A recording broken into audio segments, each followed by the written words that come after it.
Most folks who grew up in the Midwest know that the end of winter months equates to a delightful adventure that not even Disney can top. We call it going up north. Being from Michigan, I define up north as an arc line extending from Bay City southwest to Benton Harbor. Depending on where you come from south of that line, up north is easy to find. The adventure normally involves hiking, biking, boating, swimming, and sand. Up north, the traffic is eased, the pace is slowed, and the nightlife involves a campfire. Starting in 1959, one of the best ways to get to this destination was to drive along the new I-75 freeway. Once north of the Saginaw River, take any side route and you would be there. Until the late 1980s, there was, however, one big frustration in such a trip.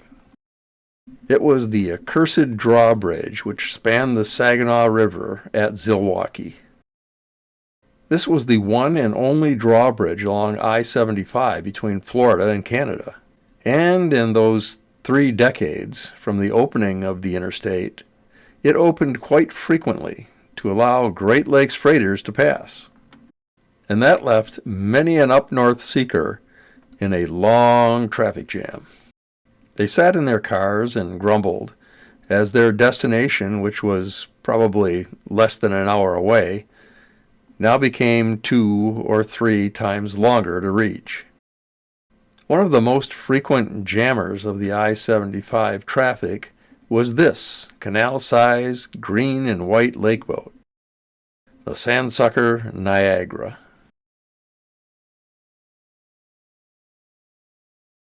And this is her story. Frank Wheeler started out building wooden ships along the Saginaw River in the city of Saginaw. He soon moved his business to West Bay City and eventually graduated from wooden vessels to steel-hulled lake boats. By the year 1896, he had one of the largest, most productive shipyards on the Great Lakes. As that year came to an end, his shipyard was able to build 4 huge steel lake boats at the same time. The first weeks of 1896 saw the completion and launching of the oarboat L.C. Waldo. She was 400 feet 9 inches in overall length. Soon the city of Bangor followed in March of that same year. She was 384 feet in overall length. They were followed by the E.W. Ogilvy in May, the Loganda in July. These were near identical twins measuring 386 feet 9 inches in overall length. Twin barges were on the roster with the James Nasmith in August, followed by her twin sister, the barge Sir Isaac Lothian Bell, in October. Both of these vessels measured 380 feet in overall length. The yard ended the year with the launch of the steel car ferry Pierre Marquette in December. She measured 350 feet in overall length.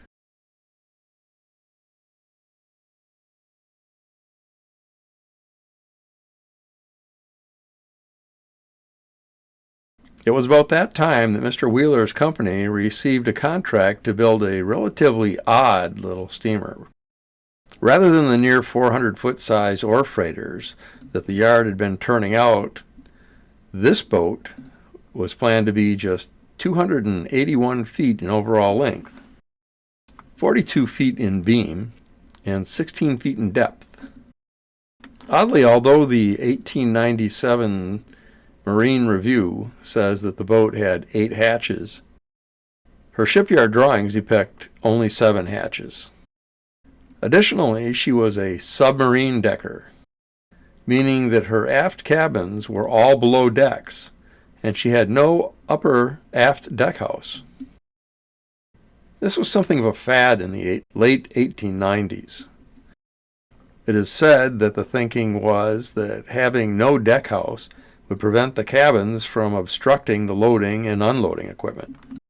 In fact, it simply made the building of the boat go a bit quicker and somewhat cheaper.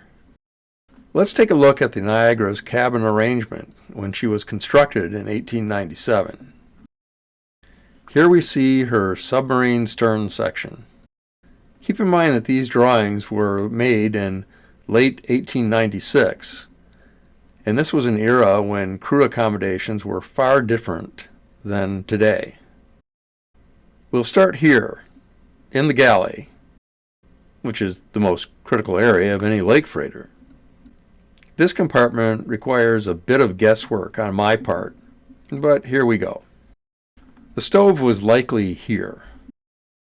This would have been the preparation and serving table. Here is the likely location of the sink and cleanup area. This is logical because it is closest to the stove as well as the hull. That would allow the wash water and garbage to readily drain overboard into the lake. Next we have the pantry. This room had to hold all of the non-perishable food items and needed to be stocked to feed the crew for at least a couple of weeks. Now we see the ice room. There was no refrigeration on lake boats in 1897, so perishable items such as meats were kept cold in this room. Huge blocks of ice that had been harvested from the lake's frozen surface during the winter and stored in big ice houses were placed atop this box.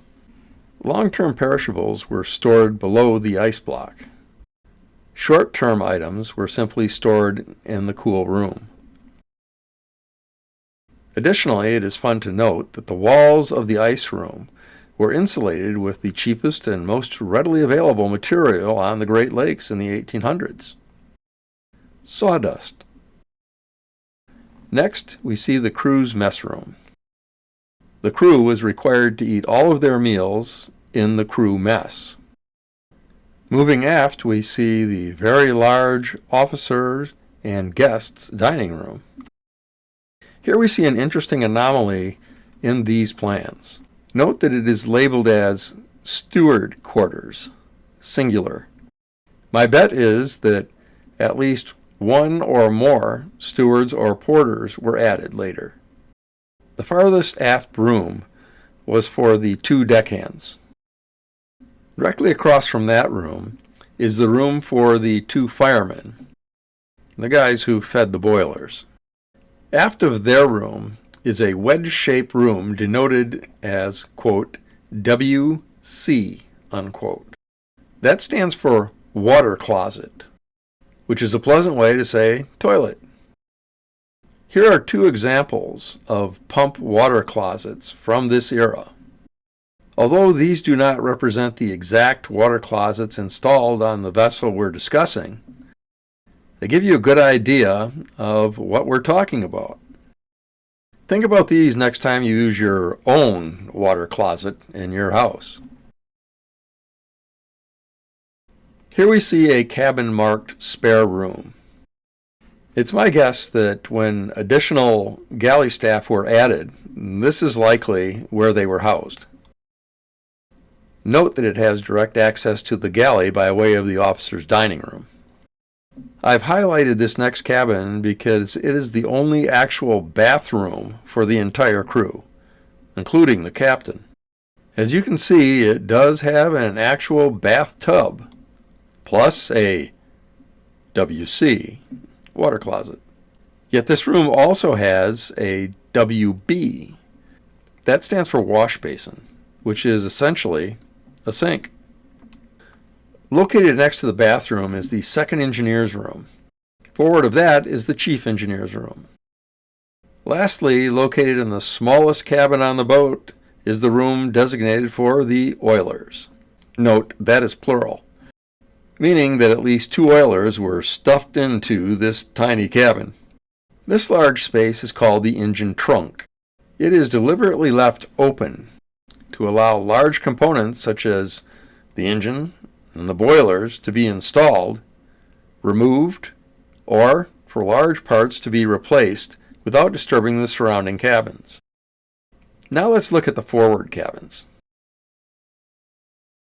Here we see the cabin for both the first and second mates. Note they have offset bunks, the lower being slightly larger. Who got what bunk is up to them. Next we see the room for the two wheelsmen. Theirs is equipped with twin bunks. Forwardmost is the cabin for the two watchmen. You may notice that only the mate's room opens directly onto the deck. The other two rooms open into a hallway with direct access to, you guessed it, the forward water closet. This may seem trivial unless you are sailing in bad weather and have to use that water closet. Then it would be a major luxury. Unless, of course, you're one of the first or second mates, and then you'd have to go out on deck and go around in order to get to the water closet. Additionally, in the hallway was located 3 wash basins. You got to keep those hands clean. On the starboard side of the forecastle, we find the owner's parlor, also known as the guest quarters. It has a vessel owner-sized bed, a nice locker for hanging your owner's clothing, plus a real bathroom. Inside we find the vessel's second bathtub. Of course, this one is off limits to everyone but the guests. Here we see the bathroom's wash basin, and of course, the water closet. I have highlighted the area of the guest quarters to illustrate the space that it takes up, compared to the forward crew quarters. Note that the owner's quarters take up more space than that allowed for 6 crewmen. At length, let's look at the pilot house and Texas cabin. Notice that the entire Texas cabin belongs to the captain. Such was pretty much standard in this era of lake boats. On the starboard side is the captain's office, which is equipped with a desk, generally a roll top, and a couch. Often captains got more sleeping time on their couch rather than in their bed. Their duties while underway sometimes allowed for only short naps, and it was far more easy to simply recline on the couch, catch a bit of shut-eye, before being summoned back into the pilot house. On the port side, we see the captain's bedroom. He had his own bathroom, which had a water closet and a wash basin. Oddly, the wheeler designs of this era did not give the captain his own bathtub, while vessels from other yards sometimes did. Finally, for you model builders out there who may be wanting to build the Niagara, the pilot house had 7 windows. The contract to construct the boat came from John L. Crosswaite, a longtime vessel broker out of Buffalo, New York. This boat was designed to haul one very specific product, pulpwood. In fact, her new owner was gathering quite a fleet. It is said that he had 18 boats just running the pulpwood line from Sault Ste. Marie to the Niagara River. Pulpwood is almost exclusively used in making paper. Pulpwood was easy to obtain, but a real bugger to load and unload. The Niagara would be used to supply the Niagara Paper Company with pulpwood shipped from Bay Mills in the upper St. Mary's River. Because of this cargo, she was given a very unique hull feature. Notice that her bulwarks, which in most vessels of this era, such as the L.C. Waldo, would normally be about 8 inches tall. The Niagara's bulwarks were a remarkable 3 feet 6 inches tall. This was done to make her what is called well-decked. A well deck allowed her to better carry large quantities of pulpwood. Another modification was represented by 2 railroad rails mounted atop I-beams. These would be used to move unloading equipment across her deck. One interesting feature about Niagara is that her steel bottom was sheathed in oak timbers. This reduced the damage from the rocky bottoms of the shallow harbors she was expected to service.